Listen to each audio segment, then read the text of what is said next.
Hi there YouTube, it's Mark here again. I'm going to do a thread response video to Spellerine's album discussion thread, and the topic is Sgt Pepper's Lonely Hearts Club Band. I think it's a great album to start with. I think it was a great choice to start this kind of a thread because it's such a critically acclaimed album throughout the years. I know there's tons of opinions on it. I just recently saw Mr. Hall of Fame's response, and in a lot of ways I have to agree with what he's saying. Anyway, first off, here's the copy that I have.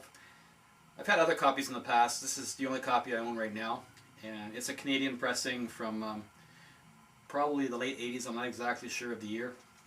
And it's kind of cool in that, well, for one, it's in mint condition, and secondly, it's on this cool marble colored vinyl. It's kind of a grayish color with pink and yellow and this multicolor flecks going through it.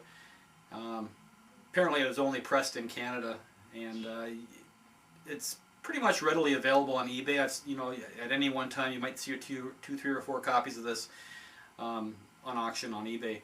I managed to get this copy from a person that I know who sells a lot of used albums. But like I said, this one is in pretty good shape. So anyway, I'm going to throw it on for some background music while we talk about the album.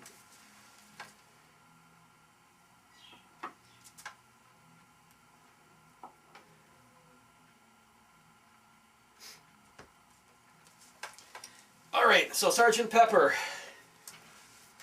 My feelings on Sgt Pepper. I think it's a very good album. I don't think it's my favorite, or even close to my favorite album that I own. My collection is not quite up to 900 albums yet, and it's getting close. And I would probably rate this somewhere between, I don't know, say 70 and 150. I got a lot of albums that I play a lot more than this one.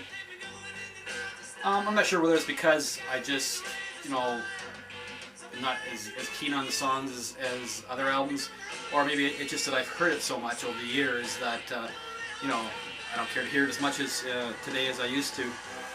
The songs on the album are all, it's not really a bad track on here. As Mr. Hall of Fame kind of pointed out, they're very popish in nature. I'm more into the classic rock thing. This, even though Beatles is considered classic rock, to me it's a little different.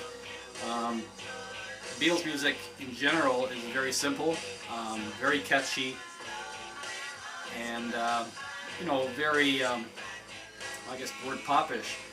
The musicians, of course, the Beatles none of them were really exceptional musicians, with the exception of maybe Paul McCartney, who was quite an exceptional bass player, and they had a couple of good vocalists in the band, but their talent overall, I can think of many bands that had more talent than what the Beatles had, but they were able to create something that people wanted at the time, and people bought it like crazy. This album here is, I think one of the reasons why it's revered as one of the best albums of all time is it's not so much the music, but as the production that goes into making this for its time, like 1967. Albums, people went into a recording studio, did a couple takes, and the album was done. Well, there's a lot of work going into this album with all the sound effects and special effects that you hear throughout it, and the stereo effects and everything else. It makes it sound the music more complex than what it really was. And I think that's a big part of why the album sold so well and why it's revered today as being one of the best albums of all time. The songs in here, they're all good. I would say probably my favorite song, just because of the lyrics. I think the lyrics are really cool, is the last song on the album, A Day in the Life. And I also like those quirky songs that Paul McCartney did, kind of like a polka beat, like When I'm 64. And if you think on the White Album, Old Bloody, Oh Blood, people have criticized Paul McCartney as being a polka player, but really that kind of stuff added to the albums, I thought, and made them enjoyable as well. So they all have their own style, but this album here, again, I would have to say it's a good album. I'm glad I have it in my collection, but at the same time, it's not one of my favorite albums of all time. So I can't wait to see some more video responses on this, because I think it's kind of interesting the opinions that people have. I'm sure there's a wide spectrum of opinions on this album, and you know, I can't wait to see what everybody else has to say about it. So, but anyway, that's my review. Hope you enjoyed it, and we'll see you soon. Thanks.